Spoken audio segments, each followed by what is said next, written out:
이 사연은 서울 외곽의 작은 동네에 살고 있는 17살 소녀 최서연의 이야기를 각색하였습니다. 창밖으로 내리는 가을비를 바라보며 최서연은 손목시계를 확인했습니다. 6시 45분. 학교가 끝나자마자 달려온 고깃집에서 이미 1시간 넘게 숯불을 피우고 있었네요. 손에 묻은 숯가루를 물로 씻어내려 했지만 까맣게 박힌 손톱 밑 검은 자국은 지워지지 않았습니다. 서연은 한숨을 내쉬며 다시 손을 물에 담갔어요. 서연아, 오늘도 수고 많다. 저기 손님 오셨으니 일단 테이블 세팅부터 해주렴. 주인 아주머니의 말에 서연은 얼른 손을 닦고 앞치마를 매만졌죠. 이곳에서 일한 지 이제 1년이 넘었습니다. 어머니의 병원비로 생긴 빚이 눈덩이처럼 불어나면서 아버지의 택시 운전, 수입만으로는 생계를 꾸려나가기 힘들어졌어요. 그래서 서연은 16이라는 어린 나이에 고깃집 아르바이트를 시작했습니다. 네, 금방 준비할게요. 테이블을 닦고 숯불을 옮기는 일은 이제 익숙해졌어요. 하지만 몸에 배인 숯불 냄새는 어쩔 수 없었습니다. 아무리 세수를 하고 향수를 뿌려도 교복에 밴 그 냄새는 지워지지 않았어요. 학교에서 그 냄새 때문에 친구들은 서연을 삼겹살이라 부르며 뒤에서 키득거렸습니다. 야, 오늘도 삼겹살 냄새 진동하네. 너희 옆자리 앉으면 배고파서 수업 못 듣겠다. 교실 뒤편에서 들려오는 속삭임에 서연은 고개를 숙였어요. 처음에는 반박도 해보고 무시하려고도 했지만 이제는 그저 익숙해진 일상의 한 부분이 되어버렸습니다. 집으로 돌아온 서연은 현관문을 열자마자 어두운 거실을 마주했어요. 아버지는 아직 일을 마치고 돌아오지 않은 모양입니다. 냉장고를 열어보니 어제 남긴 김치찌개가 있었죠. 서연은 전자레인지에 데우고 혼자 저녁을 먹었습니다. 식탁 위에는 2장의 고지서가 놓여 있었어요. 빛 독촉장이었습니다. 또 왔네. 서연은 고지서를 한쪽으로 치우고 식사를 계속했어요. 오늘따라 김치찌개가 입에 맞지 않았습니다. 어머니가 살아계실 때는 항상 따뜻한 음식과 웃음이 가득했던 집이었는데 이제는 그저 차갑고 적막한 공간으로 남았네요. 자정이 가까워져서야 현관문 소리가 들렸습니다. 아버지가 지친 모습으로 들어오셨어요. 아버지, 식사하셨어요? 응, 했어. 너는 어서 자야지. 내일 학교 가야잖아. 아버지는 서연의 머리를 쓰다듬었습니다. 눈 밑에 다크서클이 짙어진 아버지의 얼굴에는 더 깊어진 주름이 자리 잡고 있었어요. 서연은 아버지가 얼마나 힘들게 일하시는지 알고 있었습니다. 택시를 몰며 온종일 손님을 태우고 밤늦게까지 일하시는 모습이 서연의 마음을 아프게 했지요. 내일은 쉬세요. 너무 무리하시면 건강에 안 좋아요. 걱정 마, 괜찮아. 넌 공부에만 집중해. 아빠가 다 할게. 아버지의 말씀에 서연은 미소를 지었지만 속으로는 이런 생활이 언제까지 계속될지 불안했습니다. 학교에서의 따돌림, 고깃집에서의 고된 노동, 그리고 끝없이 불어나는 빚. 이 모든 것이 17살 소녀에게는 너무나 무거운 짐이었어요. 방으로 돌아온 서연은 책상 앞에 앉았습니다. 공부를 해야 한다는 생각은 있지만 피로한 몸이 그것을 허락하지 않았어요. 창밖으로 비가 더 세차게 내리기 시작했습니다. 빗소리를 들으며 서연은 이불을 덮고 누웠지요. 내일도 같은 하루가 반복될 것이라는 생각에 한숨이 나왔습니다.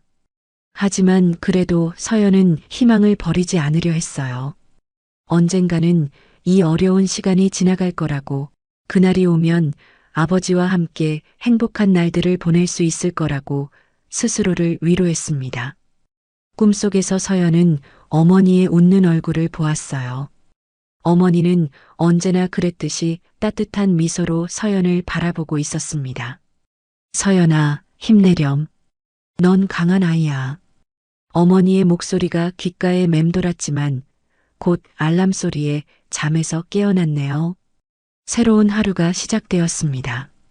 아침부터 하늘에서는 비가 쏟아졌습니다. 서연은 우산을 쓰고 학교로 향했어요. 젖은 아스팔트 위로 떨어지는 빗방울 소리가 서연의 발걸음과 어우러져 리듬을 만들었죠. 서연아. 뒤에서 들려오는 목소리에 서연은 뒤를 돌아보았습니다. 동네 친구 민지였어요. 민지는 중학교 때부터 서연과 함께 등하교하던 유일한 친구였습니다. 민지만은 서연의 상황을 이해하고 따뜻하게 대해주었지요. 오늘도 비가 많이 오네. 우산 같이 쓸래? 민지의 제안에 서연은 고개를 저었어요. 자신에게서 나는 숯불 냄새가 민지에게 옮을까 걱정되었기 때문입니다. 괜찮아. 나 우산 있어. 그리고 너까지 젖으면 안 되잖아. 학교에 도착하자 서연은 몸을 최대한 말리려고 화장실로 향했습니다. 교복에 밴 빗물과 숯불 냄새가 더 강하게 퍼질까봐 걱정이 되었어요. 거울 속 자신의 모습을 바라보니 얼굴은 지쳐 보였고 눈 밑에는 다크서클이 짙게 드리워져 있었습니다. 서연은 물로 얼굴을 씻고 교복을 정리했어요. 어머, 역시 아침부터 고기 냄새가 나더라니. 삼겹살이었네. 화장실 문이 열리며 여학생 셋이 들어왔습니다.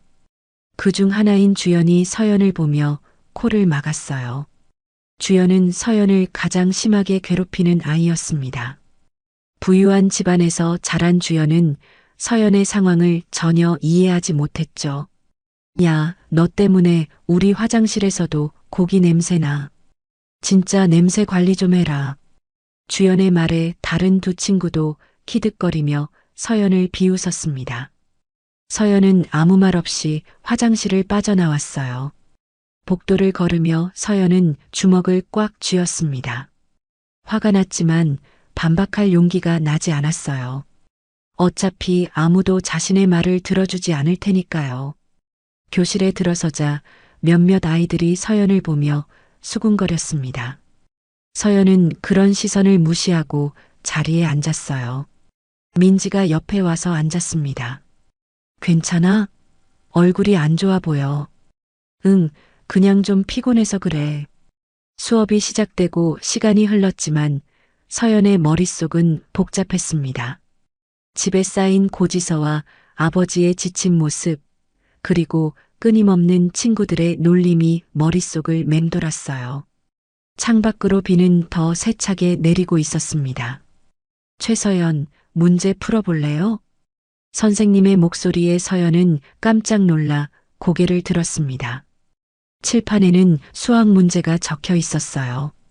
서연은 자리에서 일어나 문제를 풀기 시작했습니다. 수학은 서연이 유일하게 자신 있는 과목이었어요. 복잡한 방정식을 능숙하게 풀어내자 선생님은 만족스러운 표정을 지었습니다. 역시 서연이는 수학을 잘하네요. 다른 친구들도 서연이처럼 열심히 해보세요. 선생님의 칭찬에 서연은 작게 미소 지었지만 뒤에서 들려오는 냄새 나는데 뭘이라는 속삭임에 그 미소는 곧 사라졌습니다. 자리로 돌아오는 서연에게 민지가 살짝 엄지손가락을 들어 보였어요. 그 작은 격려의 서연은 다시 힘을 얻었습니다. 점심시간 서연은 항상 그렇듯 민지와 함께 급식을 받았어요. 다른 아이들은 서연이 앉은 자리에서 멀리 떨어져 앉았습니다. 민지만이 서연 곁에 있어 주었죠. 야, 서연아. 너 오늘도 아르바이트 가? 응, 가야 해. 오늘은 손님이 많을 것 같아서 일찍 가달래. 매일 그렇게 고생하는데. 서연이 너무 힘들겠다. 민지의 말에 서연은 애써 웃어 보였어요.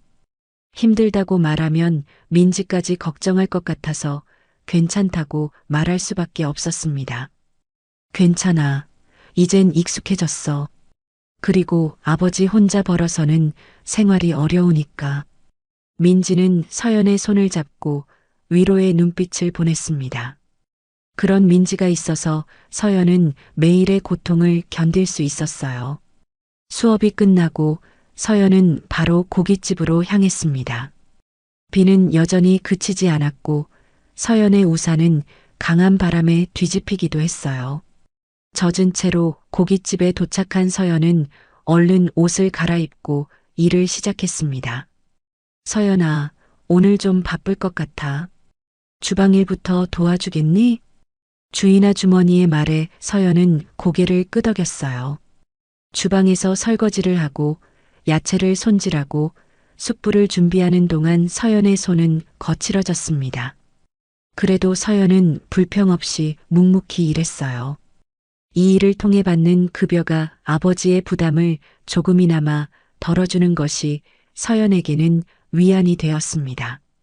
서연아, 이제 홀에 나가서 서빙 좀 도와주렴. 서연이 홀로 나가자 한 무리의 고등학생들이 테이블에 앉아 있었어요. 그 중에는 주연과 그 친구들도 있었습니다. 서연은 순간 얼어붙었어요. 주연은 서연을 발견하고 놀란 표정을 지었다가 곧 비웃음을 띄웠습니다.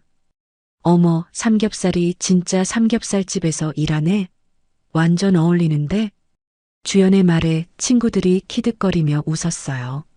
서연은 무시하고 메뉴판을 건네려 했지만 주연이 일부러 메뉴판을 떨어뜨렸습니다. 아, 미안. 손이 미끄러졌네. 서연은 메뉴판을 주워 다시 건네고 주문을 받았습니다. 손님은 왕이니까 서연은 참을 수밖에 없었어요.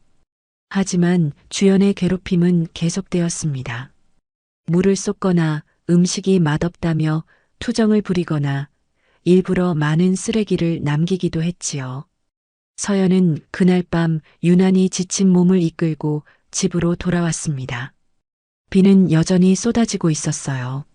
서연이 우산 없이 집으로 향하는데 멀리서 누군가 쓰러지는 모습이 보였습니다.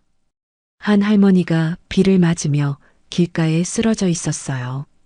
할머니, 괜찮으세요? 서연은 망설임 없이 할머니에게 달려갔습니다. 할머니는 의식이 없어 보였고 얼굴은 창백했어요. 주변에는 사람들이 지나다니고 있었지만 아무도 할머니를 도와주지 않았습니다.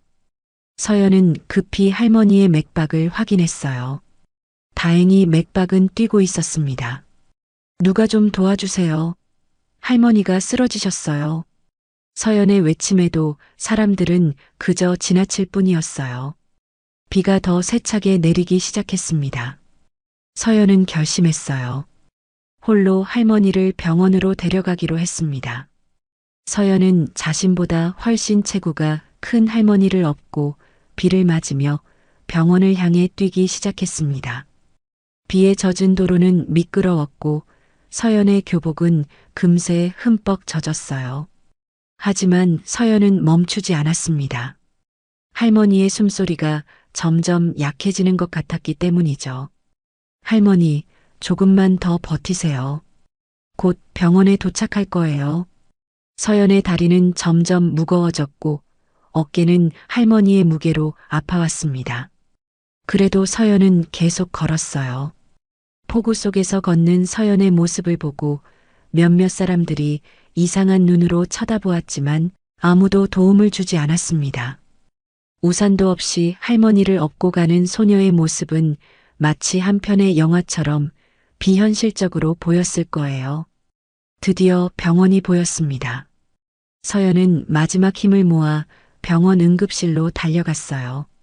도와주세요. 길에서 쓰러진 할머니를 데려왔어요. 간호사들이 재빨리 달려와 할머니를 침대에 눕혔습니다. 의사가 할머니의 상태를 확인하고 응급처치를 시작했어요. 서연은 그제서야 자신의 상태를 살펴볼 수 있었습니다. 교복은 흠뻑 젖어 몸에 달라붙었고 신발은 진흙투성이었죠. 머리카락에서는 빗물이 뚝뚝 떨어졌고 몸은 추위로 떨리고 있었어요. 학생, 이 할머니 아는 분이에요? 간호사의 질문에 서연은 고개를 저었습니다. 아니요. 길에서 쓰러져 계신 걸 보고 데려왔어요. 혼자서요? 이 빗속에? 간호사는 놀란 표정으로 물었어요. 서연은 쑥스러운 듯 고개를 끄덕였습니다. 간호사는 서연에게 따뜻한 물수건을 건네며 말했죠. 정말 대단하네요. 요즘 이런 학생 보기 힘든데 덕분에 할머니 목숨을 구했을지도 몰라요. 뇌졸중 초기 증상인 것 같아요. 서연은 그제서야 안도의 한숨을 내쉬었습니다. 할머니가 무사하다니 정말 다행이었어요. 서연은 할머니의 보호자가 오기 전까지 기다려보기로 했습니다. 자신이 누구인지, 어떻게 할머니를 데려왔는지 설명해야 할 것 같았거든요. 응급실 의자에 앉아 기다리는 동안 서연은 자신의 휴대폰을 확인했습니다. 아버지에게서 온 문자가 있었어요. 서연아, 오늘은 늦게 들어갈 것 같다. 먼저 자렴. 서연은 아버지에게 자신이 병원에 있다고 알리고 싶었지만 걱정하실까봐 그냥 네, 알겠습니다. 들어오시면 깨워주세요. 라고만 답장했습니다. 시간이 흘러 밤 10시가 되었을 때 할머니는 의식을 되찾았어요. 응급처치가 효과적이었던 모양입니다. 의사는 초기에 빠른 조치가 이루어져 큰 후유증 없이 회복될 것이라고 했죠. 여긴 어디지? 할머니의 희미한 목소리에 서연은 얼른 침대 옆으로 다가갔습니다. 할머니, 정신 드세요? 길에서 쓰러지셔서 제가 병원으로 모셔왔어요. 할머니는 흐릿한 눈으로 서연을 바라보았습니다. 점점 상황을 인지하는 듯 했어요. 내가 나를 여기까지 데려왔니? 네, 할머니. 걱정 마세요. 이제 괜찮으실 거예요. 할머니는 서연의 손을 꼭 잡았습니다. 그 손은 주름지고 차가웠지만 따뜻한 감정이 전해졌어요. 고맙구나. 정말 고마워. 내 이름이 뭐니? 최서연이에요, 할머니. 최서연. 내가 꼭 기억할게. 내 은혜는 잊지 않을 거야. 할머니의 진심 어린 감사에 서연은 쑥스러웠습니다. 자신이 한 일이 그렇게 대단한 것이라고 생각하지 않았거든요. 하지만 할머니의 말에서 진심이 느껴져 서연의 마음은 따뜻해졌습니다. 그때 병원 입구에서 소란이 일었어요. 중년의 남성과 여성이 급히 응급실로 들어왔습니다. 어머니, 괜찮으세요? 그들은 할머니의 자녀들이었습니다. 할머니는 안도의 표정을 지으며 그들을 반겼어요. 서연은 조용히 뒤로 물러섰습니다. 이제 할머니의 가족들이 왔으니 자신은 집에 돌아가야 할 시간이었어요. 저는 이만 가볼게요. 서연이 말하자 할머니가 서연을 불렀습니다. 서연아, 잠시만. 이리 와보렴. 서연이 다시 할머니 곁으로 다가가자 할머니는 자녀들에게 서연을 소개했어요. 이 학생이 나를 구해준 은인이야. 폭우 속에서 나를 업고 병원까지 데려왔다더구나. 할머니의 아들은 놀란 표정으로 서연을 바라보았습니다. 정말요? 어린 학생이 어머니를 업고요? 간호사가 고개를 끄덕이며 말했습니다. 네, 저도 봤어요. 흠뻑 젖은 채로 할머니를 업고 뛰어들어왔어요. 정말 대단한 학생이에요. 할머니의 아들은 서연에게 깊이 고개를 숙였습니다. 정말 감사합니다. 어머니 목숨을 구해주셨네요. 어떻게 보답해야 할지. 서연은 손사래를 치며 말했어요. 아니에요. 당연히 해야 할 일을 했을 뿐이에요. 할머니께서 괜찮으시다니 저도 안심이 됩니다. 할머니는 서연의 손을 다시 꼭 잡았습니다. 서연아, 내 연락처를 알려줄 수 있겠니? 내가 나중에 꼭 찾아가서 인사드리고 싶구나. 서연은 망설였지만 할머니의 진심 어린 눈빛에 자신의 전화번호를 알려주었습니다. 할머니의 아들이 서연의 번호를 휴대폰에 저장했어요. 최서연 학생, 정말 고맙습니다. 꼭 연락드릴게요. 서연은 인사를 나누고 병원을 나왔습니다. 비는 그쳤지만 공기는 여전히 축축했어요. 서연은 젖은 교복을 입은 채로 집으로 향했습니다. 오늘 있었던 일이 머릿속을 맴돌았어요. 자신이 한 행동이 누군가의 목숨을 구했다는 사실이 새삼 실감났습니다. 집에 도착하자 아버지는 아직 돌아오지 않은 상태였어요. 서연은 빨리 샤워를 하고 젖은 교복을 세탁했습니다. 내일 입을 교복은 하나뿐이었기 때문에 꼭 말려야 했거든요. 드라이기로 교복을 말리며 서연은 오늘 할머니를 만난 일을 떠올렸습니다. 비록 자신의 생활은 힘들지만 오늘처럼 누군가에게 도움을 줄 수 있다는 것은 큰 기쁨이었어요. 다음 날 아침 서연은 평소보다 일찍 일어났습니다.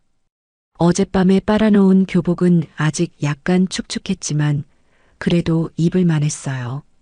서연은 서둘러 준비를 마치고 학교로 향했습니다.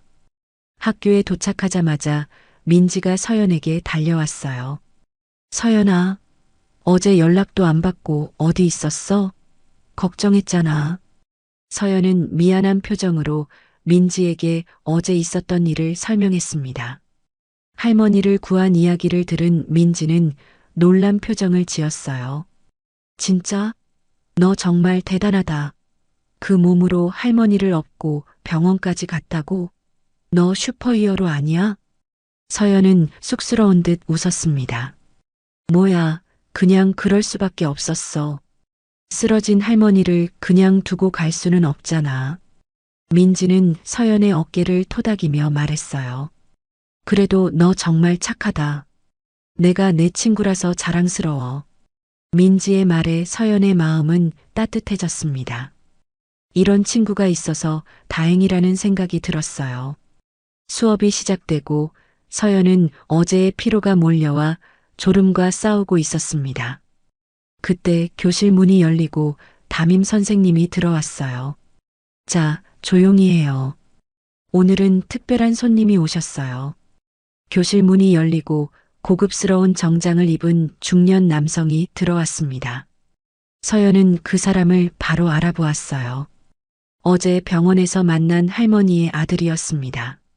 서연은 깜짝 놀라 자리에서 바로 앉았어요. 안녕하세요, 학생 여러분. 저는 대한건설 그룹의 회장 박준호입니다. 교실 안에 술렁임이 일었습니다. 대한건설은 국내 굴지의 건설회사로 모르는 사람이 없을 정도로 유명했어요. 그런 회사의 회장이 갑자기 이 평범한 고등학교에 나타난 것입니다.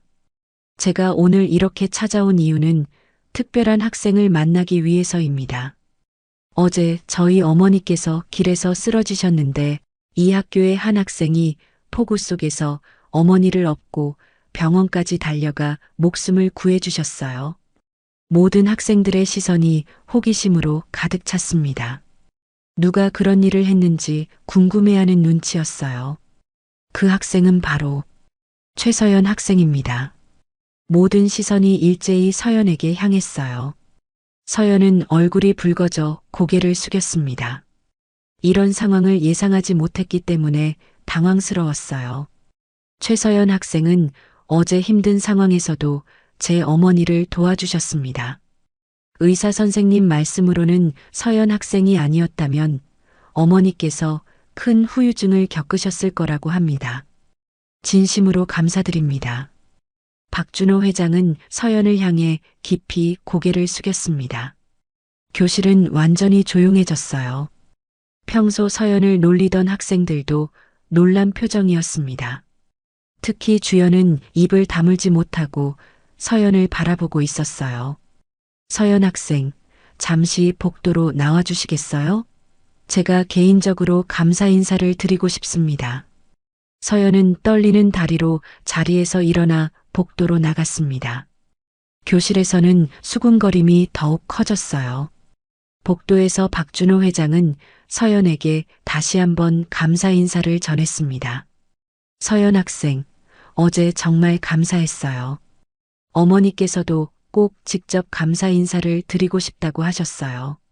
지금 병원에 계시지만 곧 퇴원하시면 찾아뵙겠다고 하셨습니다. 아니에요, 회장님. 그냥 당연히 해야 할 일을 했을 뿐인걸요. 아니요, 당연한 일이 아닙니다.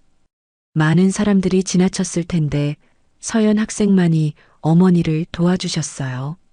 그것도 이 빗속에서. 정말 고맙습니다. 서연은 쑥스러운 듯 미소 지었습니다. 박준호 회장은 명함 한 장을 서연에게 건넸어요.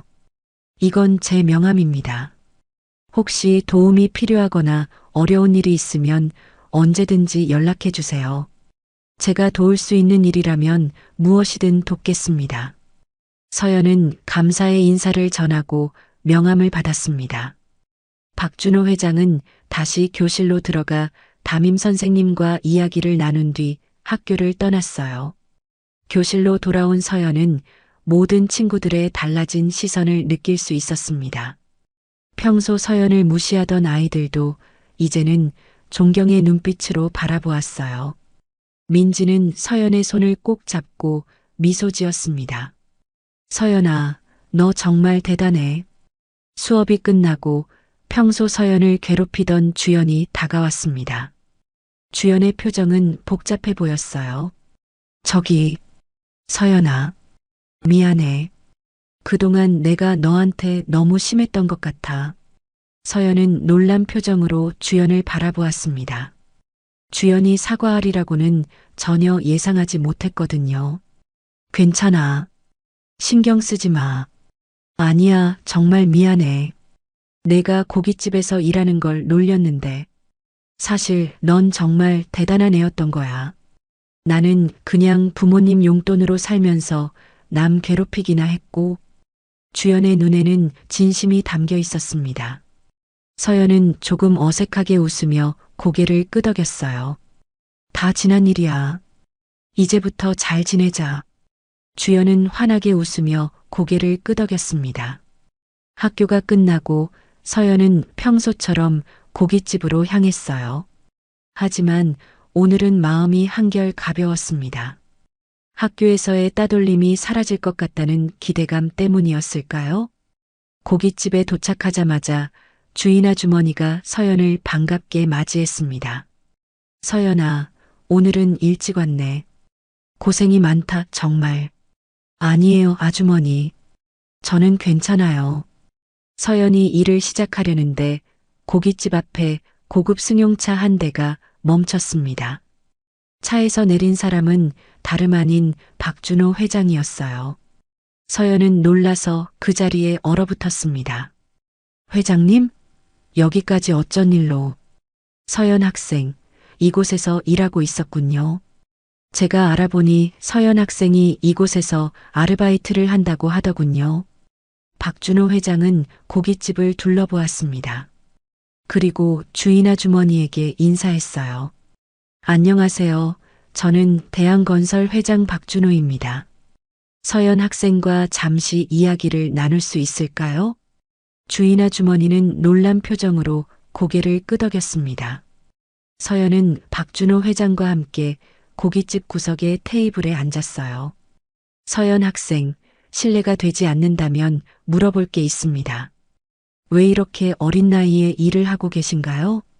서연은 잠시 망설이다가 솔직하게 대답했습니다.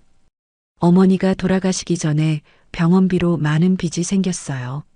아버지 혼자 택시 운전하시는 수입으로는 갚기 어려워서 제가 조금이라도 도움이 되고 싶어서 일하고 있습니다. 박준호 회장의 표정이 진지해졌어요. 그는 잠시 생각에 잠긴 듯 했습니다. 그렇군요. 정말 대단합니다.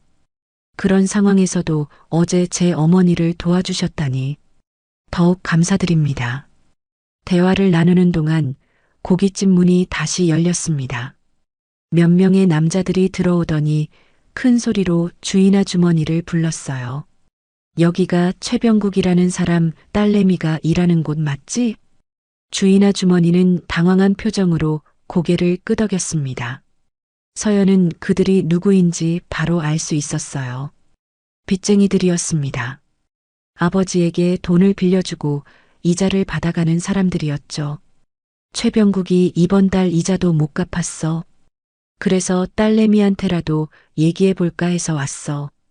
서연은 창백해진 얼굴로 자리에서 일어났습니다. 아버지가 이자를 못 갚았다니 상황이 더 악화된 모양이었어요. 저희 아버지가 곧 갚으실 거예요. 조금만 더 기다려 주세요. 빚쟁이 중 한 명이 서연에게 다가왔습니다. 얘야, 우리가 얼마나 기다렸는지 알아? 이제는 참을 수가 없어. 오늘 안에 돈을 갚지 않으면 너희 집에 있는 물건이라도 가져가야겠어. 서연은 두려움에 떨었지만 용기를 내어 말했어요. 제발이요. 조금만 더 시간을 주세요. 제가 더 열심히 일할게요. 그때 박준호 회장이 자리에서 일어났습니다. 그의 표정은 단호했어요. 실례합니다만 최서연 학생의 가정 상황에 대해 좀 더 자세히 알 수 있을까요? 빚쟁이들은 놀란 표정으로 박준호 회장을 바라보았습니다. 그의 고급스러운 정장과 위압적인 분위기에 순간 말문이 막힌 듯 했어요. 당신은 누구시죠? 저는 대한건설 회장 박준호입니다. 최서연 학생은 저희 가족의 은인이니 그녀의 상황에 관심이 있습니다. 빚쟁이들은 서로 눈빛을 교환했습니다. 대한건설 회장이라는 이름은 그들에게도 큰 압박으로 다가왔을 테니까요. 이 가정의 빚이 얼마나 되죠? 박준호 회장의 질문에 빚쟁이 중 한 명이 대답했습니다. 원금만 5천만 원입니다. 이자까지 하면 7천만 원 정도 됩니다. 박준호 회장은 고개를 끄덕이고 서류 가방을 열었습니다. 그 안에서 수표책을 꺼내 수표 한 장을 작성했어요. 여기 1억 원입니다. 이것으로 최서연 학생 가정의 모든 빚을 청산하고 남은 돈은 그동안의 정신적 피해 보상금으로 생각해 주십시오. 빚쟁이들은 눈이 휘둥그레져서 박준호 회장이 내민 수표를 바라보았습니다. 1억 원이라는 금액 앞에 그들은 할 말을 잃은 듯 했어요. 회장님, 이게 무슨... 서연은 놀라움에 말을 잇지 못했습니다. 자신의 귀를 의심했어요. 박준호 회장이 정말로 그들의 빚을 모두 갚아주겠다고 한 건가요? 가져가세요. 그리고 더 이상 이 가정을 괴롭히지 마십시오. 법적으로 모든 빚이 청산되었음을 증명하는 서류도 준비해 주세요. 빚쟁이들은 잠시 망설이다가 수표를 받아들었습니다. 그들의 표정은 여전히 의아했지만 이 상황이 자신들에게 유리하다는 것을 깨달은 듯 했어요. 알겠습니다, 회장님. 내일까지 모든 서류를 준비해서 보내드리겠습니다. 그들은 허리를 깊이 숙이고 고깃집을 나갔습니다. 순식간에 일어난 일에 서연은 여전히 어리둥절했어요. 고깃집 안에 있던 다른 손님들도 놀란 표정으로 상황을 지켜보고 있었습니다. 회장님, 왜 이러시는 거예요? 저희 빚을 왜? 박준호 회장은 따뜻한 미소를 지으며 서연의 어깨를 토닥였습니다. 서연 학생, 어제 당신이 우리 어머니를 구해준 것은 돈으로 환산할 수 없는 가치를 가진 일입니다. 그리고 당신의 이야기를 듣고 보니 이렇게라도 도움을 드리고 싶었어요. 서연의 눈에 눈물이 고였습니다. 너무 갑작스러운 상황이라 어떻게 반응해야 할지 몰랐어요. 하지만 너무 큰 금액이에요. 저희가 어떻게 갚아야 할지. 갚을 필요 없습니다. 이건 선물이에요. 우리 어머니의 목숨을 구해준 대가라고 생각하세요. 박준호 회장은 주머니에서 또 다른 명함을 꺼내 서연에게 건넸습니다. 이건 우리 회사 장학재단 이사장의 명함입니다. 내일 이분을 만나보세요. 서연 학생의 학업을 위한 장학금을 준비하도록 했습니다. 서연은 믿을 수 없다는 듯 명함을 받아들었습니다. 이 모든 상황이 꿈만 같았어요. 그리고 더 이상 이곳에서 일할 필요는 없을 것 같습니다. 학업에 충실하세요. 그것이 제 어머니와 저에게 가장 큰 보답이 될 거예요. 박준호 회장은 서연에게 작별 인사를 하고 고깃집을 나갔습니다. 그의 뒷모습을 바라보며 서연은 눈물을 참을 수 없었어요. 이것이 정말 현실인지 아니면 꿈인지 분간할 수 없었습니다. 주인 아주머니가 다가와 서연의 손을 잡았어요. 서연아, 정말 대단하구나. 넌 정말 복받은 아이야. 아주머니, 저 이제 어떻게 해야 할지 모르겠어요. 내 아버지께 전화해서 이 기쁜 소식을 알려드려야지. 그리고 이제 진짜 내 꿈을 향해 달려갈 시간이야. 서연은 떨리는 손으로 휴대폰을 꺼내 아버지에게 전화를 걸었습니다. 수차례 신호음이 울린 후 아버지가 전화를 받았어요. 서연아, 무슨 일이야? 아버지, 지금 어디세요?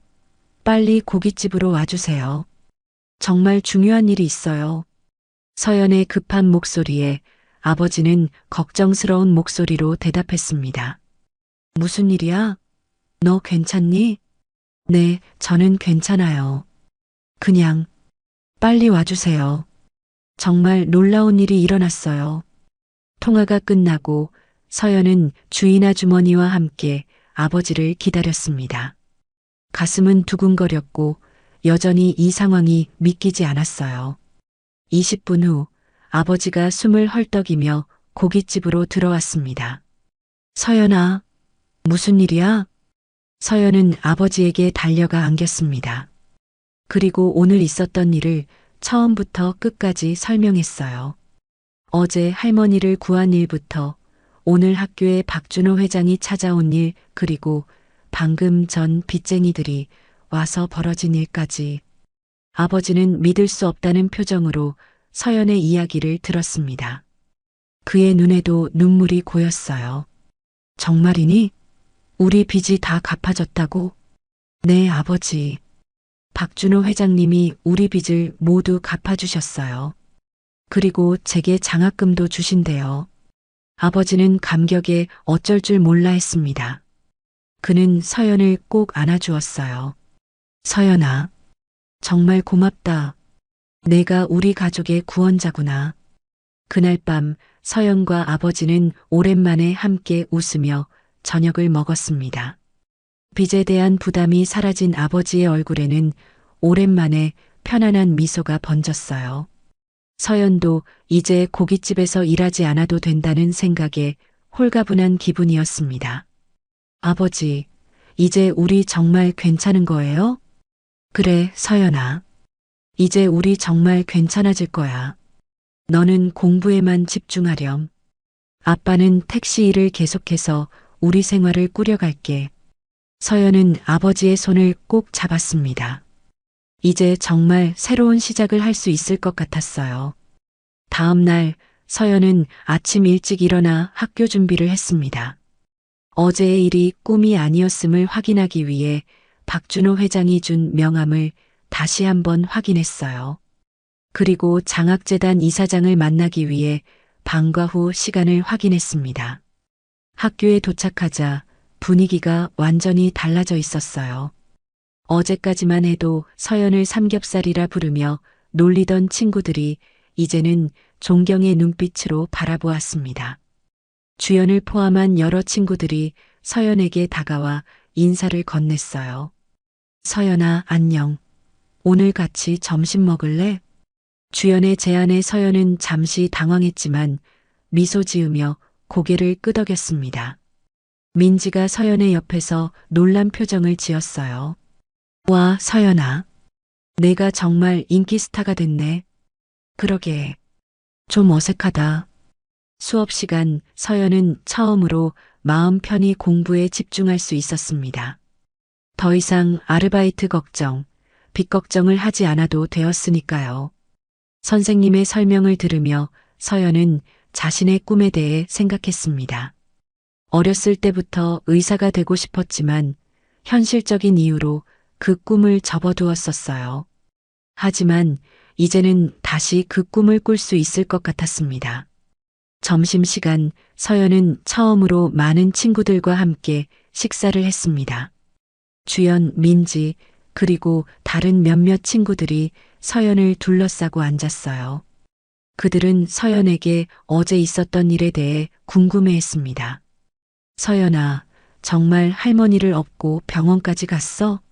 어떻게 그럴 생각을 했어? 서연은 쑥스러운 듯 웃었습니다. 그냥, 그때는 그게 당연하다고 생각했어. 도움이 필요한 사람을 보면 돕는 게 맞잖아. 주연은 진지한 표정으로 말했어요. 나는 그런 생각도 못했을 것 같아.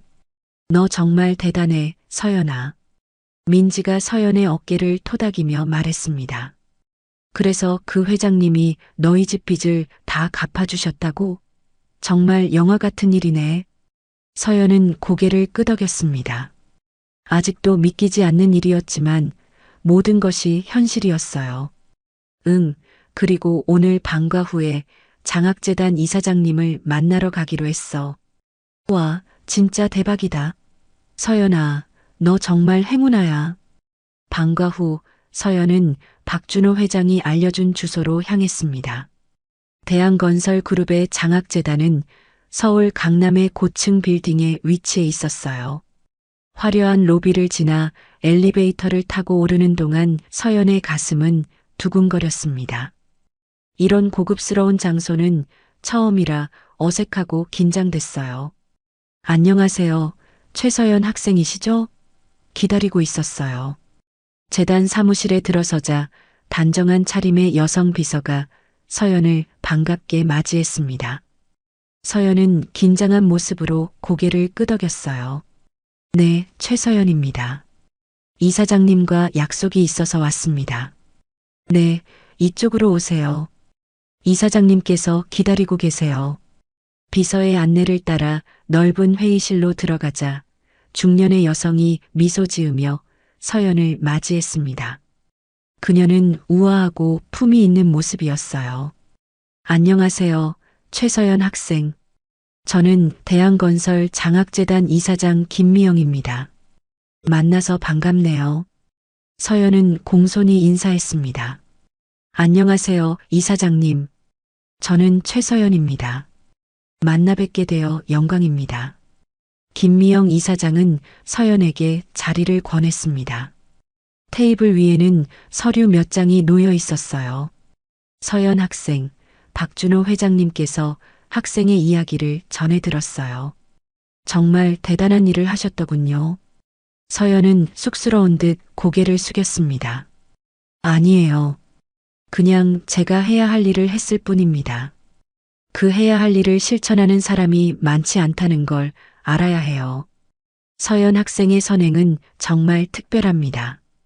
김미영 이사장은 서류를 서연 앞으로 밀었습니다. 이것은 우리 재단의 특별 장학생 계약서예요. 서연 학생의 고등학교 남은 기간과 대학교 전체 학비, 그리고 생활비까지 지원하는 내용입니다. 서연은 놀라움에 입을 다물지 못했어요. 계약서를 살펴보니 정말로 모든 교육비와 월 생활비까지 지원한다는 내용이었습니다. 이렇게까지 해주시다니. 서연 학생, 우리 재단은 잠재력 있는 학생들을 지원하는 것이 목표입니다. 학생처럼 어려운 환경에서도 타인을 돕고 학업에 열중하는 학생이야말로 우리가 찾던 인재예요. 김미영 이사장은 따뜻한 미소를 지었습니다. 그리고 서연 학생의 꿈이 무엇인지 궁금해요. 앞으로 어떤 공부를 하고 싶나요? 서연은 잠시 망설이다가 대답했어요. 사실 어렸을 때부터 의사가 되고 싶었어요. 아픈 사람들을 돕고 싶었거든요. 하지만 현실적인 이유로 그 꿈을 접어두었었습니다. 의사라. 정말 훌륭한 꿈이네요. 그렇다면 의대 진학을 목표로 하면 되겠군요. 우리 재단에서 최대한 지원하겠습니다. 서연의 눈에 눈물이 고였습니다. 자신의 꿈이 현실이 될 수 있다는 생각에 감격스러웠어요. 정말 감사합니다, 이사장님. 이런 기회를 주셔서 고마워할 필요 없어요. 오히려 우리가 서연 학생 같은 훌륭한 인재를 만나게 되어 기쁩니다. 계약서에 서명을 마치고 김미영 이사장은 서연에게 한 가지 더 제안했습니다. 그리고 다음 주 토요일에 박준호 회장님의 어머니께서 퇴원하십니다. 그날 저희 집에서 작은 모임이 있을 예정인데 서연 학생도 함께 해주었으면 해요. 할머니께서 직접 서연 학생을 만나 감사 인사를 전하고 싶어 하세요. 서연은 기쁜 마음으로 고개를 끄덕였습니다. 네, 꼭 가겠습니다. 할머니께서 건강이 회복되셨다니 정말 다행이에요. 재단을 나서는 서연의 발걸음은 가벼웠습니다. 이제 정말 새로운 인생이 시작되는 것 같았어요. 집으로 돌아가는 길, 서연은 하늘을 올려다보았습니다. 구름 한 점 없는 맑은 하늘이 서연의 밝아진 미래를 축복해주는 것 같았습니다. 집에 도착하자 아버지가 기다리고 있었어요.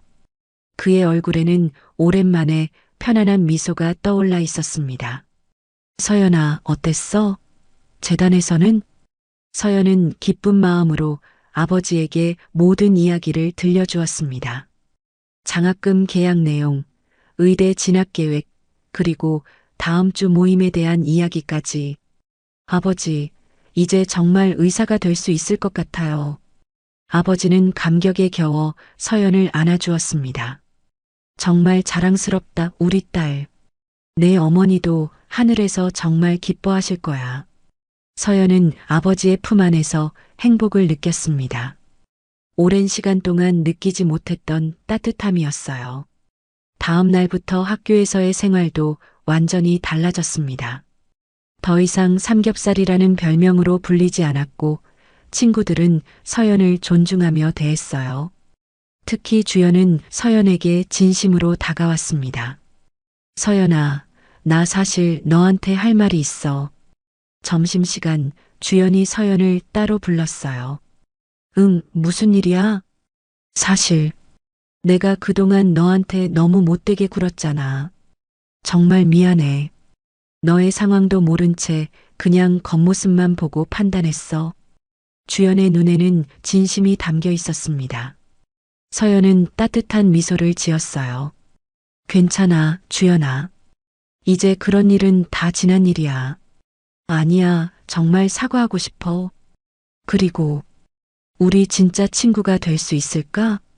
서연은 잠시 생각하다가 고개를 끄덕였습니다. 과거의 상처를 딛고 새로운 관계를 시작하는 것도 의미 있는 일이라고 생각했어요. 그래, 좋아. 진짜 친구가 되자. 주연은 환하게 웃으며 서연의 손을 잡았습니다. 그렇게 서연의 학교 생활은 점점 더 풍요로워졌어요. 이제 민지뿐만 아니라 다른 친구들과도 어울리게 되었고 수업에도 더욱 집중할 수 있었습니다. 일주일이 빠르게 지나고 토요일이 되었습니다. 서연은 아버지와 함께 박준호 회장의 저택을 방문했어요. 강남의 고급 주택가에 위치한 그의 집은 서연이 상상했던 것보다 훨씬 크고 화려했습니다. 와, 정말 대단한 집이네요. 아버지도 놀란 표정으로 주변을 둘러보았습니다. 그들이 도착하자 박준호 회장이 직접 나와 맞이했어요. 어서 오세요, 서연 학생, 그리고 최 선생님. 기다리고 있었습니다. 박준호 회장은 두 사람을 정원이 내려다 보이는 테라스로 안내했습니다. 그곳에는 여러 사람들이 모여 있었어요. 그 중에서도 휠체어에 앉아 있는 할머니가 눈에 띄었습니다. 그녀는 서연을 발견하자마자 환한 미소를 지었어요. 아, 저 아이가 서연이구나. 어서 이리 오렴. 서연은 조심스럽게 할머니께 다가갔습니다. 할머니는 서연의 손을 꼭 잡았어요. 정말 고맙다, 서연아. 내가 아니었다면 나는 이렇게 가족들과 함께할 수 없었을 거야. 서연은 쑥스러운 듯 미소 지었습니다. 아니에요, 할머니. 저는 그냥 해야 할 일을 했을 뿐이에요. 그 해야 할 일을 실천하는 사람이 얼마나 드문지 아니? 너는 정말 특별한 아이야. 할머니는 서연을 가족들에게 소개했습니다. 모두가 서연에게 감사의 인사를 전했어요. 그리고 할머니는 서연에게 작은 상자를 건넸습니다. 이건 내가 너에게 주고 싶은 작은 선물이야. 열어보렴. 서연이 상자를 열자 안에는 아름다운 진주 목걸이가 들어 있었습니다. 할머니의 얼굴에는 따뜻한 미소가 번졌어요. 이 목걸이는 내가 젊었을 때부터 소중히 간직해온 것이야. 이제 내가 가졌으면 해. 서연은 감동의 말을 잇지 못했습니다. 할머니의 소중한 보물을 자신에게 주시다니 너무 과분한 선물이었어요. 할머니, 이렇게 귀중한 것을 저에게 주시면 안 돼요. 할머니는 고개를 저으며 서연의 손을 꼭 잡았습니다. 아니야, 서연아. 내가 내 목숨을 구해준 것에 비하면 이 정도는 아무것도 아니란다. 이 목걸이가 내게 행운을 가져다 주길 바라. 할머니는 손수 목걸이를 서연의 목에 걸어주었어요. 진주 목걸이는 햇빛 아래서 아름답게 빛났습니다. 서연은 감사의 마음을 담아 할머니에게 인사드렸어요. 정말 감사합니다, 할머니. 소중히 간직하겠습니다. 모임은 화기애애한 분위기 속에서 진행되었습니다. 서연과 아버지는 처음에는 어색해했지만 박준호 회장과 그의 가족들이 친절하게 대해주어 점차 편안해졌어요. 특히 할머니는 서연에게 많은 관심을 보였습니다. 서연아, 앞으로 무슨 공부를 하고 싶니? 저는 의사가 되고 싶어요, 할머니. 어머니가 돌아가시기 전에 병원비 때문에 많이 고생하셨거든요. 그래서 어려운 환자들을 돕고 싶어요. 할머니의 눈빛이 더욱 따뜻해졌습니다. 정말 훌륭한 꿈이구나. 너라면 분명 좋은 의사가 될 거야. 박준호 회장도 고개를 끄덕이며 말했어요. 그렇습니다, 어머니. 저희 재단에서 서연 학생의 의대 진학을 전폭 지원하기로 했습니다. 대화를 나누는 동안 서연은 이 가족들이 자신의 상상과는 달리 겸손하고 따뜻한 사람들이라는 것을 깨달았습니다. 그들의 부와 지위에도 불구하고 그들은 다른 사람들을 존중하고 배려하는 마음을 가지고 있었어요. 식사가 끝나고 할머니는 서연을 정원으로 초대했습니다. 서연은 할머니의 휠체어를 밀며 아름다운 정원을 산책했어요. 서연아, 사실 나도 어릴 때 너처럼 가난했단다. 할머니의 갑작스러운 고백에 서연은 놀랐습니다. 정말요, 할머니? 그래, 나도 16에 고깃집에서 일했어. 부모님이 일찍 돌아가셔서 동생들을 키우느라 학교도 제대로 다니지 못했지. 서연은 할머니의 이야기에 깊은 공감을 느꼈습니다. 자신과 비슷한 경험을 한 할머니의 모습이 더욱 가깝게 느껴졌어요. 그럼 어떻게 이렇게 성공하셨어요? 할머니는 잠시 과거를 회상하는 듯 했습니다. 운이 좋았지. 내가 일하던 고깃집 단골 손님이셨던 분이 나를 알아봐 주셨어. 그분의 도움으로 공부를 계속할 수 있었고, 나중에는 그분의 아들과 결혼해서 이 가문의 며느리가 되었단다. 할머니는 서연의 손을 꼭 잡았습니다. 그래서 내가 특별히 더 고맙게 느껴져. 내 모습에서 예전의 나를 보는 것 같았거든. 누군가 도움이 필요할 때 주저없이 나서는 그 마음. 그건 정말 소중한 거란다. 서연의 눈에 눈물이 고였습니다. 할머니의 이야기는 서연에게 큰 위로와 용기를 주었어요. 할머니, 저도 할머니처럼 훌륭한 사람이 되고 싶어요. 넌 이미 충분히 훌륭해, 서연아. 앞으로도 그 마음 변치 말고 내 꿈을 향해 나아가렴. 정원에서의 대화를 마치고 돌아오자 박준호 회장이 서연과 아버지에게 다가왔습니다. 최 선생님, 서연 학생. 제가 한 가지 더 제안드릴 게 있습니다. 두 사람은 궁금한 표정으로 박준호 회장을 바라보았어요. 저희 회사 근처에 저희가 소유한 아파트가 있습니다. 서연 학생이 학교와 병원 실습을 다니기에 지금 사시는 곳보다 훨씬 가깝고 편리할 것 같아서 그곳으로 이사하시는 건 어떨까 하고요. 서연과 아버지는 놀라움에 말을 잇지 못했습니다.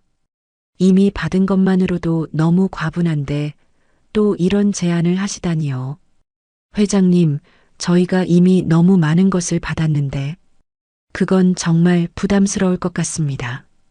아버지가 조심스럽게 말했지만 박준호 회장은 미소를 지으며 고개를 저었습니다. 아닙니다, 최 선생님. 그 아파트는 어차피 비어있는 곳이에요. 서연 학생이 의대에 진학하게 되면 통학거리도 고려해야 하고 공부에 집중할 수 있는 환경이 필요할 테니까요. 서연의 아버지는 여전히 망설이는 표정이었지만 서연을 위한 일이라면 고려해 볼 만하다는 생각이 들었나 봅니다. 그렇다면 감사히 고려해 보겠습니다. 모임이 끝나고 집으로 돌아오는 길 서연과 아버지는 오늘 있었던 일에 대해 이야기를 나눴습니다. 아버지, 우리 정말 이사해도 될까요? 너무 많은 걸 받는 것 같아서. 아버지는 잠시 생각에 잠기다가 대답했습니다. 서연아, 내가 그 할머니의 목숨을 구한 건 사실이야. 그분들이 고마워하는 마음으로 도움을 주시는 거니 우리도 감사히 받는 게 맞을 것 같구나. 특히 내 공부를 위해서라면. 서연은 고개를 끄덕였습니다.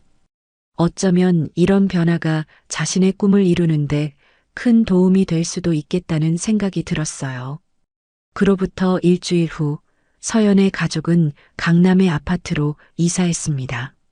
새 집은 서연의 상상을 뛰어넘는 아름다운 곳이었어요. 넓은 거실, 각자의 방, 그리고 서연을 위한 별도의 공부방까지 있었습니다. 서연아, 이제 여기서 내 꿈을 향해 열심히 공부하렴. 아버지의 말에 서연은 고개를 끄덕였습니다. 이제 정말 새로운 삶이 시작되는 것 같았어요. 학교에서도 서연의 지위는 완전히 달라졌습니다. 이제 삼겹살이 아닌 착한 학생, 똑똑한 학생으로 불리게 되었어요.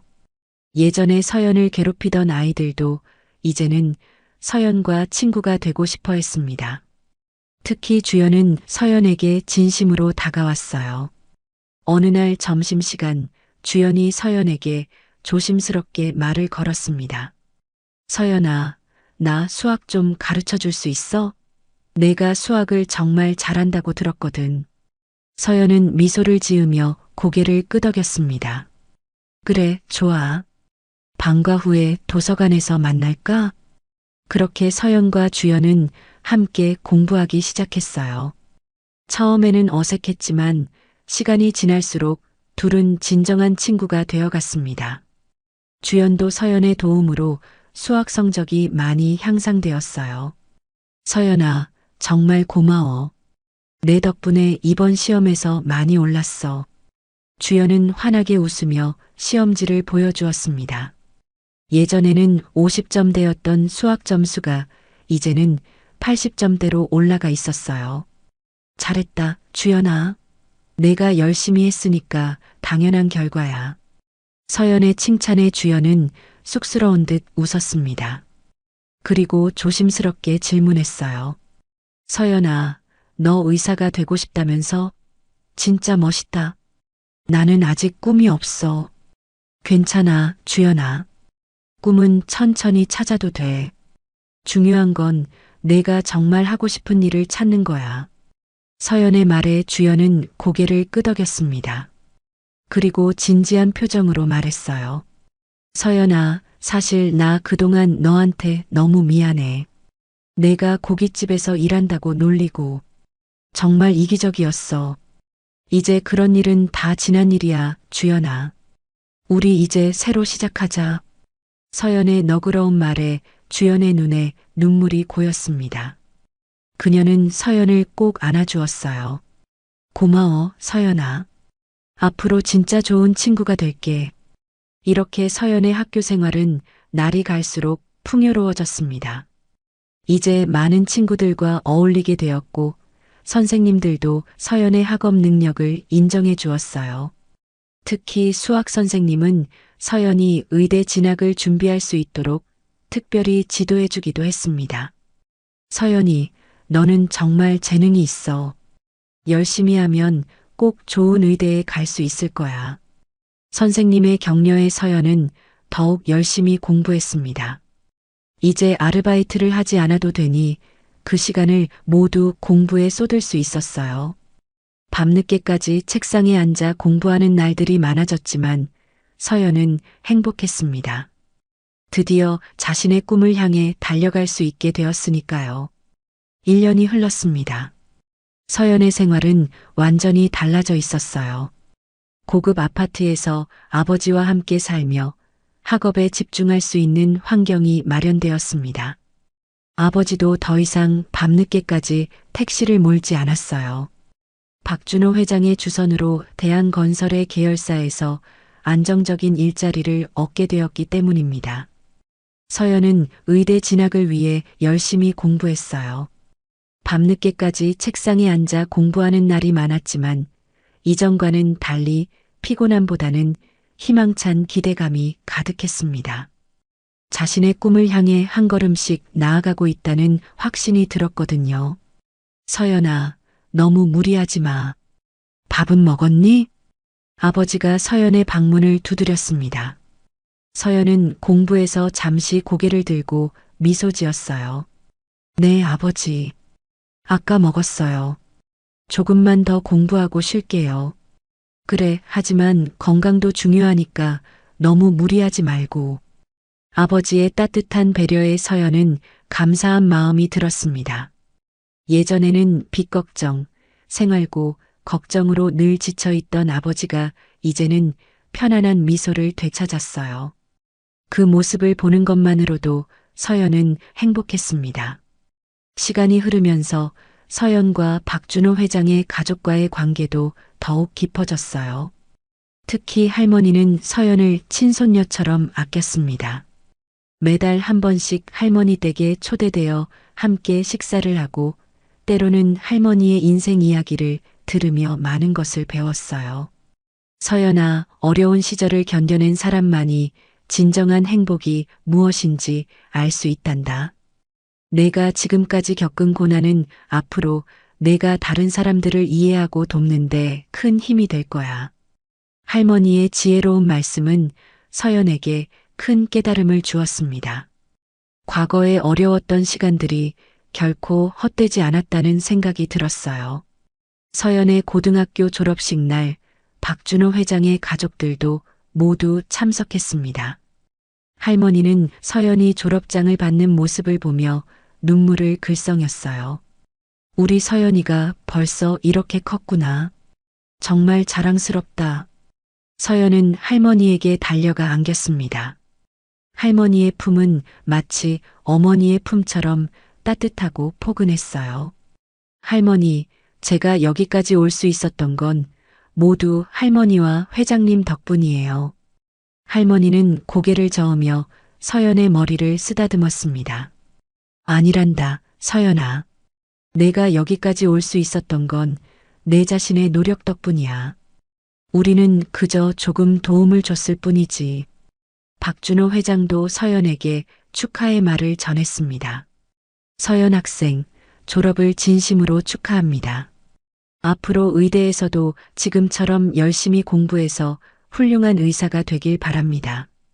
서연은 감사의 인사를 전했어요. 그리고 주변을 둘러보니 민지와 주연을 비롯한 많은 친구들이 서연을 축하해주고 있었습니다. 서연아, 축하해. 우리 중에 성적이 제일 좋아서 대표로 졸업장 받는 모습이 정말 멋있었어. 민지가 서연을 꽉 안아주었어요. 주연도 꽃다발을 건네며 축하했습니다. 서연아, 너 정말 대단해. 의대 수석 합격이라니. 앞으로도 쭉 응원할게. 서연은 친구들의 축하를 받으며 행복한 미소를 지었습니다. 1년 전만 해도 학교에서 따돌림 당하던 자신이 이제는 이렇게 많은 사람들에게 축하받고 사랑받는 존재가 되었다는 사실이 믿기지 않았어요. 졸업식이 끝나고 박준호 회장은 서연과 아버지 그리고 할머니를 고급 레스토랑으로 초대했습니다. 졸업과 의대 합격을 축하하는 자리였어요. 서연 학생, 정말 자랑스럽습니다. 앞으로 의대에서 공부하면서 힘든 일이 많겠지만 항상 초심을 잃지 말고 노력하길 바랍니다. 서연은 고개를 끄덕이며 결연한 표정을 지었습니다. 네, 회장님. 저를 믿고 도와주신 만큼 절대 실망시키지 않겠습니다. 훌륭한 의사가 되어 많은 사람들을 돕겠습니다. 할머니는 서연의 손을 꼭 잡았습니다. 서연아, 나는 내가 무슨 일을 하든 늘 응원할 거야. 의사가 되어 많은 사람을 도울 수도 있지만 그보다 중요한 건 내가 행복한 삶을 사는 거란다. 서연의 눈에 눈물이 고였습니다. 할머니의 말씀은 항상 서연의 마음을 따뜻하게 해주었어요. 고맙습니다, 할머니. 제가 할머니를 만난 건 정말 큰 축복이었어요. 식사가 끝난 후 박준호 회장은 서연에게 작은 상자를 건넸습니다. 이건 서연 학생을 위한 작은 선물입니다. 의대 생활에 도움이 되길 바랍니다. 서연이 상자를 열자 안에는 최신형 노트북과 의학 서적들이 들어 있었어요. 그리고 봉투 하나가 있었는데 그 안에는 해외 의료 봉사 프로그램의 참가권이 들어 있었습니다. 이건 해외 의료 봉사 프로그램이군요. 네, 서연 학생이 의대 방학 때 참가할 수 있는 프로그램입니다. 개발도상국에서 의료 봉사를 하면서 더 넓은 세계를 경험할 수 있을 거예요. 서연은 감격에 겨워 고개를 숙였습니다. 정말 감사합니다, 회장님. 이런 소중한 기회를 주셔서. 아버지도 깊이 고개를 숙이며 감사의 인사를 전했습니다. 회장님, 저희 가족에게 이렇게 큰 은혜를 베풀어 주셔서 정말 감사합니다. 평생 잊지 않겠습니다. 박준호 회장은 손사래를 치며 미소 지었습니다. 아닙니다, 최 선생님. 오히려 저희가 서연 학생에게 감사해야 합니다. 어머니의 목숨을 구해준 은인이니까요. 저녁 식사를 마치고 집으로 돌아오는 길, 서연은 창밖으로 보이는 도시의 불빛을 바라보았습니다. 1년 전 비가 쏟아지던 날 할머니를 만났던 그 순간이 떠올랐어요. 그때는 몰랐지만 그 순간이 자신의 인생을 완전히 바꿔놓을 것이라고는 상상도 하지 못했습니다. 아버지, 가끔은 이 모든 게 꿈만 같아요. 제가 정말 의대에 가게 되었다니. 아버지는 따뜻한 미소를 지으며 서연의 손을 잡았습니다. 꿈이 아니야, 서연아. 이건 모두 내가 노력한 결과야. 내 어머니도 하늘에서 정말 자랑스러워 하실 거야. 서연은 고개를 끄덕였습니다. 어머니를 생각하니 가슴이 따뜻해졌어요. 이제는 어머니처럼 아픈 사람들을 돕는 의사가 되겠다는 꿈을 이룰 수 있게 되었습니다. 다음 달 서연은 의대 생활을 시작했습니다. 새로운 환경, 새로운 친구들, 그리고 더 어려워진 공부. 하지만 서연은 모든 도전을 기쁘게 받아들였어요. 이제는 자신의 꿈을 향해 달려가는 여정이었으니까요. 의대 첫 학기가 끝나고 서연은 박준호 회장이 선물해준 해외 의료 봉사 프로그램에 참가했습니다. 아프리카의 작은 마을에서 현지 의사들과 함께 일하며 서연은 의학의 진정한 가치를 깨달았어요. 서연 선생님, 이 아이의 열이 내려갔어요. 현지 간호사의 기쁜 소식에 서연은 환하게 웃었습니다. 비록 아직 의대생에 불과했지만 여기서는 모두가 서연을 선생님이라고 불렀어요. 서연이 치료한 아이가 건강을 되찾는 모습을 보니 가슴이 벅차올랐습니다. 정말 다행이에요. 항생제가 효과가 있었나 보네요. 봉사활동을 마치고 한국으로 돌아온 서연은 더욱 단단한 결심을 하게 되었습니다. 꼭 훌륭한 의사가 되어 어려운 환경에 있는 사람들을 돕겠다는 마음이 더욱 굳건해졌어요. 의대에서의 일상은 바쁘고 힘들었지만 서연은 매 순간을 소중히 여겼습니다. 가끔 할머니를 찾아뵙고 아버지와 함께 식사하는 시간을 통해 삶의 균형을 유지했어요. 친구들과의 관계도 여전히 소중했습니다. 민지와 주연은 각자 다른 대학에 진학했지만 여전히 서로를 응원하고 지지하는 친구로 남아 있었죠. 그렇게 세월이 흘러 서연은 의대를 수석으로 졸업하게 되었습니다. 졸업식에는 아버지, 박준호 회장 가족, 그리고 할머니까지 모두 참석했어요. 할머니는 이제 많이 연로해지셨지만 서연의 졸업을 보기 위해 휠체어를 타고 오셨습니다. 서연아, 정말 자랑스럽구나. 내가 내 모습을 볼 수 있어서 너무 행복하다. 할머니의 말씀에 서연은 깊이 고개를 숙였습니다. 할머니, 제가 여기까지 올 수 있었던 건 모두 할머니 덕분이에요. 정말 감사합니다. 할머니는 미소를 지으며 서연의 손을 꼭 잡았습니다. 아니란다, 서연아. 내가 여기까지 온 건 내 자신의 노력과 의지 덕분이야. 넌 그날 폭우 속에서 나를 구했을 때부터 이미 특별한 아이였어. 서연은 할머니를 꼭 안아드렸습니다. 그날의 만남이 자신의 인생을 이렇게 바꿔놓을 줄은 상상도 못했어요. 하지만 이제 서연은 알고 있었습니다. 진정한 행복은 어려움 속에서도 타인을 돕는 마음에서 온다는 것을요. 졸업 후 서연은 국내 최고의 대학병원에서 인턴 생활을 시작했습니다. 바쁘고 힘든 나날이었지만 서연은 매 순간을 소중히 여겼어요. 환자들을 돕고 그들이 건강을 되찾는 모습을 보는 것이 서연에게는 가장 큰 보람이었습니다. 어느 날 서연이 근무하는 응급실에 한 노인이 실려왔습니다. 심장마비 증상이었어요. 서연은 신속하게 응급처치를 시작했습니다. 할머니, 괜찮으세요? 제 말씀 들리시나요? 노인은 희미하게 의식을 되찾았습니다. 그리고 서연을 바라보며 미소 지었어요. 고마워요, 선생님. 그 순간 서연은 자신이 진정으로 원했던 일을 하고 있다는 것을 다시 한번 깨달았습니다.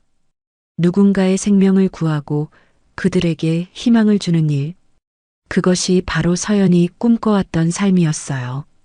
밤늦게 병원을 나서며 서연은 하늘을 올려다보았습니다.